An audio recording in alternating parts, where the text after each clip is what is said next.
కొంతమంది ట్రంప్ వల్ల ఇన్ని దేశాలు ఎఫెక్ట్ అవుతున్నాయని చెప్తున్నారు. నిజమే అంటారా? ఎందుకంటే కొన్ని పాయింట్స్ ఎలా ఉన్నాయంటే, ట్రంప్ సెకండ్ టైం గెలిచిన తర్వాత వెనిజులా మీద అటాక్ చేశాడు. అక్కడ పీఎంని వాళ్ళ వైఫ్ని అరెస్ట్ చేశాడు. తర్వాత ఆటం బాంబ్ తయారు చేస్తుందని చెప్పి ఇరాన్ పైన అటాక్ చేశాడు.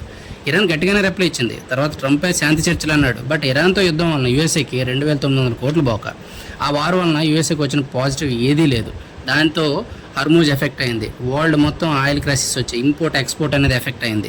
చాలా కంట్రీలు నిత్యావసరాలు కాస్ట్ పెరిగిపోయాయి అనమాట. పశ్చిమాసియానే ఎక్కువ ఆయిల్ యూసేజ్ చేస్తుంది. సో అవన్నీ ఎఫెక్ట్ అయ్యాయి. 40 దేశాలు సేవింగ్స్ అంటూ ఇప్పుడు మూవ్ అవుతున్నాయి. రీసెంట్గా మోడీ గారు కూడా పొదుపు చేయండి అని చెప్పారు. కొన్ని కంట్రీస్లో వర్కింగ్ డేస్ తగ్గించేశారు. అగ్రరాజ్యం అంటే మిగతా దేశాలకి పూర్తిగా ఉండాలి, కానీ దానివల్ల ఎఫెక్ట్ అవుతున్నాయి కొన్ని దేశాలు. రూపాయి విలువ పడిపోయింది. పెట్రోల్ కాస్ట్ పెరుగుతుంది. ముందు ఏం జరుగుతుందో తెలియదు. మళ్ళీ గ్యాస్ ఎఫెక్ట్ అవ్వచ్చు. గోల్డ్ కొనొద్దని మోడీజీ గారు చెప్పారు. సో ట్రంప్ వలన చాలా దేశాలు ఈ స్టైల్లో ఎఫెక్ట్ అవుతున్నాయి అనమాట. ఫైనల్గా ఏమైనా జరిగిందా అంటే, ఇప్పుడు రీసెంట్గా హ్యాపీగా చైనా టూర్ అంటూ అతను వెళ్ళిపోయాడు.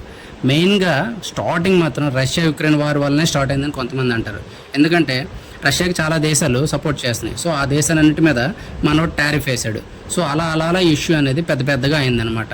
దీనిపైన మీ ఉద్దేశం ఏంటి? కామెంట్ చేయండి. అలానే ఇలాంటి మరిన్ని ఇన్ఫర్మేటివ్ వీడియోస్ కోసం సబ్స్క్రైబ్.